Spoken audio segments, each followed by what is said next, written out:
저는 정의당 비례대표 후보 류호정입니다.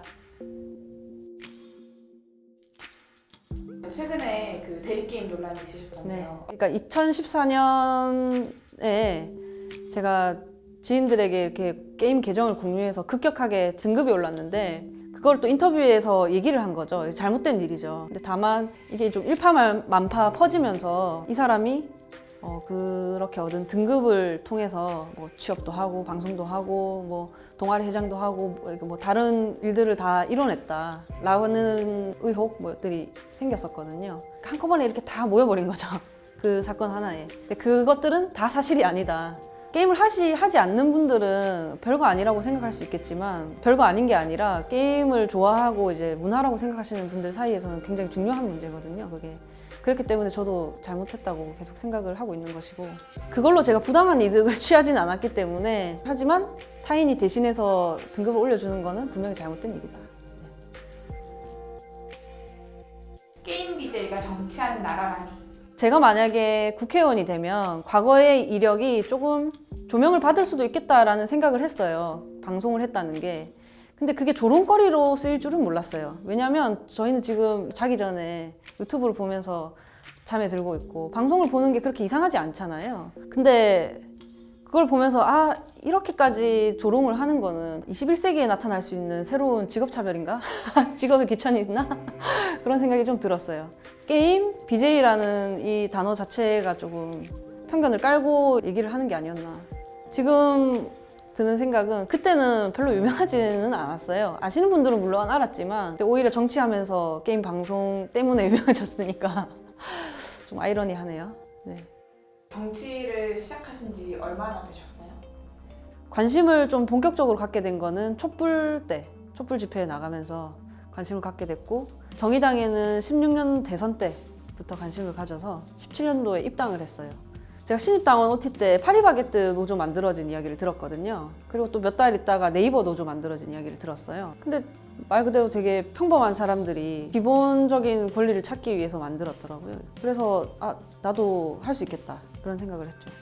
제가 한 게임 회사를 다녔는데 막상 들어가 보니까 게임은 재밌는 거잖아요. 근데 게임을 만드는 사람들은 그렇게 즐겁지 않은 것 같았어요. 뭔가 장시간 노동에 포괄임금제, 저임금, 고용 불안에 시달리는 거죠. 어떡하지? 하던 차에 다 같이 노동조합 울타리 안에서 보호받으면서 바꿔나가자.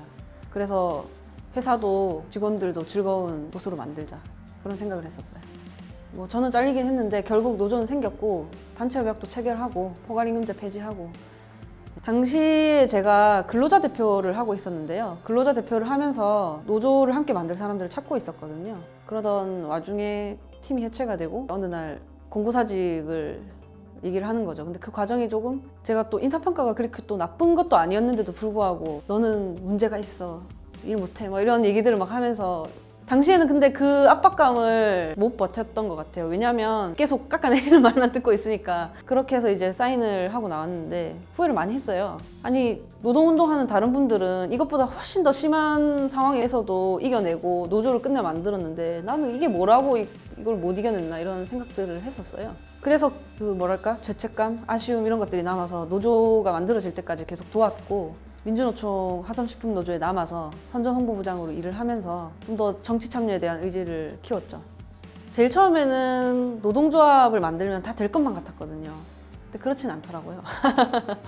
예를 들어서 뭐 탄력근로제 계약이라든지 뭐 이런 부분은 결국에는 저 국회 안에서 정하는구나. 국회 앞에서 집회를 하는 날도 있었는데 우리 목소리가 저 안에 들어가질 않네.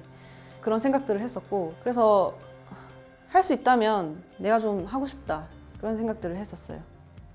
내세우신 이제 주요 공약들이 있잖아요. 네. 제가 경선 당시에 1호 공약으로 내세웠던 거는 포괄임금제 폐지 제도화입니다. IT 업계와 좀 밀접한 관련이 있는데요. 포괄임금제라는 게 쉽게 설명하면 야근을 했다고 치고 월급을 주는 거예요. 이렇게 얘기하면 되게 편하고 좋잖아 라고 할 수도 있지만 포괄임금제 때문에 장시간 근로가 발생을 하는 거죠. 당연히 야근을 해야지 이런 식으로 잘못 적용되고 있는 거죠. 근로기준법상 차별금지 기준 확대가 있는데요. 근로기준법 6조를 보면 남녀의 성을 이유로 차별적 대우를 할 수 없고 국적이나 뭐 신앙 등을 이유로 차별적 처우를 할 수 없다 이렇게 적혀 있는데요. 남녀의 성이라는 이 표현이 이제는 좀 시대와 맞지 않잖아요, 그죠? 그래서 성별, 성적 지향 및 성 정체성 뭐 이렇게 수정을 좀 해야 될 것 같고, 그리고 이제 뒷부분에 학력 학벌도 좀 추가를 했으면 좋겠다 이런 생각이 듭니다. 그리고 육아휴직 의무화가 있는데요. 특히 이제 남성 육아휴직을 더 많이 쓸 수 있어야 한다고 생각을 해요. 지금처럼 이제 여성이 압도적으로 많이 쓰고 있는 상황에서는 결국에는 기존의 사회적 편견에 의한 성 역할을 강요받게 되는 거죠. 결국 모두에게 좋지 않은 결과로 돌아온다 생각하기 때문에 육아휴직 의무화가 돼야 한다고 생각을 합니다. 비례 1번이잖아요. 네. 우선 저는 청년 할당 방침이 정의당에 있었기 때문에 1번이 될 수 있었던 거거든요. 그래서 사실 선배 당원분들께 더 많이 감사하고 또 책임감을 많이 느껴요. 지금 나이가 어떻게 되세요? 저 92년생, 29이에요. 많이 27세고. 사실 당에서 오랜 시간 헌신해온, 청년기부터 헌신해온 그런 선배님들이 많은데 그분들이 청년 정치인에게 기회를 줘야 한다고 할당 방침을 하신 거거든요. 그래서 저는 더 잘해야 한다고 생각을 하는 거죠. 지금은 저의 뭐랄까 젊은 나이, 뭐 이력 때문에 조명을 받고 있지만 얘는 뭐 젊으니까 봐주고 이런 거 없이 그렇기 때문에 그 똑같은 정치인들 사이에서 똑같이 성과로 경쟁을 해야 한다고 혹은 또 협동을 해야 한다고 생각을 하고, 저는 이제 정의당의 비례대표 후보이기 때문에 정의당의 정치인이라면 해야 하는, 그리고 또 많은 분들이 하고 있는 그런 일들, 뭐 사회적 약자와 서민을 대변하는 그런 일을 하고 싶습니다.